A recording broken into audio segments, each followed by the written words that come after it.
Hi, My name is Sleepy, son. and You're watching transmissions. Live. Awesome. Thank you guys so much. Appreciate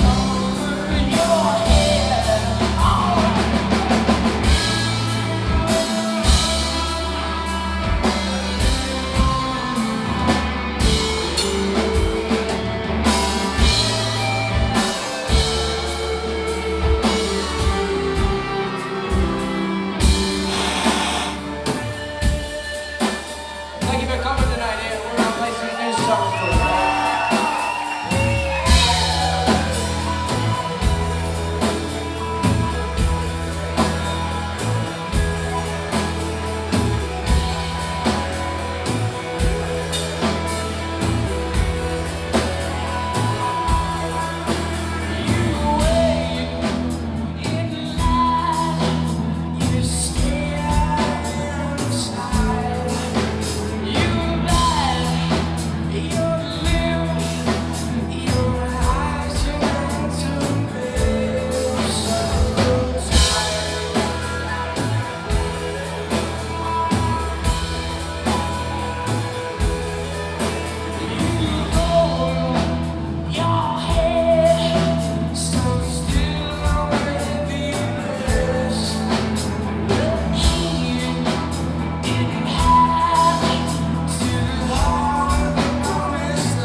So we're here watching, you're watching Transmissions Live. We're here with Sleepy Sun at the Brick Mortar Music Hall in San Francisco, California. We're here with Bret and Matt of the band who are playing tonight for their new EP release party right here.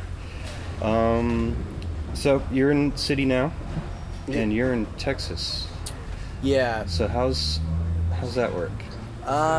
It works from airplane technology and the internet. It's really good. I mean, we're gonna go on tour for a while, so it was just kind of like setting up a different place, different headquarters for me.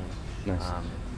But yeah, it doesn't take as long for us to get, greased up again and working. So. For the most part, when we're getting together for tours, they're not like one-offs, like, hey, we're going to go play in San Francisco for a show. So, usually we're going on monstrous 5-week tours like this one, so that makes it a little bit easier for getting together. Sure. We're having to come out a week prior and we'll go through a bunch of stuff and get everything sharpened up. So. I mean, obviously distance isn't a problem, but do you find it's a separation since you guys have been for a while, that they're fresh ideas, or? Yeah, I mean, it's a new thing. We're still getting used to it, but everybody kind of works on their own, and it's always still creating. So I think it will be good for us. We're still going. Okay.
So, back to the album. This is your 4th album, correct? And you have some other EPs and stuff like that.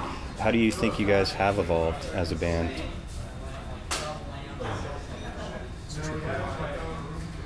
I don't really know. Or is things easier or harder, or? I think it's getting easier. I like to believe it's getting easier. Okay. You know, you play with the same group of people for as many years as we have. It's been like 7 years or something since we first started playing. Yeah, you kind of learn each other's ins and outs, and you can kind of predict, I think, a lot of things. Mm-hmm. So you can, I don't know, the songwriting process is easier, I think, or it was for this one. And rehearsing is a lot quicker. Okay. But yeah, I think the record it sounds, to me, it felt definitely more mature of a process and easier, not as much hair pulling. And does the songwriting feel easier, or does that just come from experience and wisdom writing, and going back to what you're saying, knowing each other's parts and how they're going to react? Is it? Yeah, I think for me it's easier with these guys. Songwriting is never easy for me, like by myself. It's always a good challenge. But yeah, I think it does get easier to work with. Okay. I think the process is somewhat similar. You know, all of us are writers, Okay, for the most part. So, you know, when we come into the studio with an idea, it's everyone kind of putting in their input to, you know, or pulling in some sort of direction. So a lot of our songwriting process is that give, or that push and pull of that Okay. whole deal. So, you know, it's always pretty much been that way. So, you know, like Bret said, I think it's just like being able to recognize our own personalities and various things that we can bring to the table. But you guys have a great sound, and it's very full, but it's also restrained in a way. I kind of like the restraint in some of your songs, and also a lot of your cold stops that you do in a lot of. It's almost like I look forward to it, and like the new song, like the Lane does that, and I think Stivey Pond or some of your other ones that really kind of turned me on to you guys when I first heard you guys. So I don't know, I enjoy that. I think you guys got it down. Yeah, you gotta keep people on their toes. Right? Yeah, no, it's a good little. Cold stops are awesome.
So do you remember your first your first concert as you were a kid that like really made you want to be a musician, or that could just kind of turned you on? I remember seeing like some sort of rendition of Voodoo Child. I think it was probably like Stevie Ray Vaughan on PBS or something like that when I just heard him play Voodoo Child, but I was like, whoa, just totally blown away by that whole thing. And then ultimately, just being a kid of the 90s, like Nirvana was pretty much the first band that I had heard that, you know, was all over the radio, and that's what I had out in the boonies where I grew up. And so Nirvana was definitely one of the first things that ever I really latched onto, that was like, this is my band, I want to play you know, music because of this. So. It spoke to you? Yeah. What about you, Bret?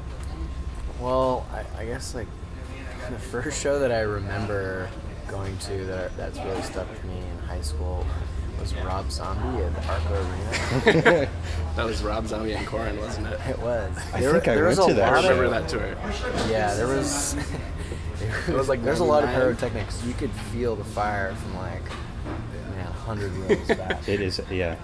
Epic show. My friend's dad that we went with, he had permanent hearing damage from that show. Like he never did hear as well as he did again. Really? And you're like, this was awesome. It's a good show to dedicate it was. I wasn't really exposed to a lot of live music where I grew up. That was kind of the extent of my live music experience until I moved to Santa Cruz and met these guys. Okay. And I actually never even thought about playing music until I met these guys. Nice. Or in college at least. You know, it was kind of a late bloomer. But yeah. I don't know, and then I really started getting into live music. Do you remember your first album you bought as a kid? It's kind of the same story, but actually better question, your first riff that you guys ever... Wait, one of our, like, a riff from another band that we learned? Yeah. I remember getting Black Sabbath's Paranoid when I was like 17 or 18. My brother gave it to me for Christmas, and I had always heard Sabbath on the like classic rock radio where I grew up, and so I had heard those songs a bunch, but actually listening to the full album in its entirety and like that definitely struck a chord with me. So, Nice. War Pigs is Sure, yeah. That's a good one. All right, your turn. I was really into MC Hammer and Crisscross. Oh, and rap tapes. I was really into Boyz II Men as well. And then first CD though was a little bit cooler.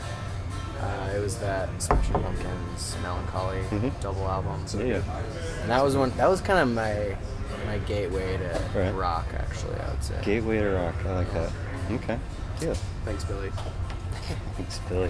Until you kind of went on the wrestling tip. Whatever. That guy's intense, man. He is intense. All right, guys. So, Sleepy Sun, it's sleepysun.net. And you can find them on Facebook. Album's available on iTunes and Mog and everywhere else. So please check it out. It's a wonderful album, and I'm really looking forward to tonight. So thank you very much for your time. Cheers.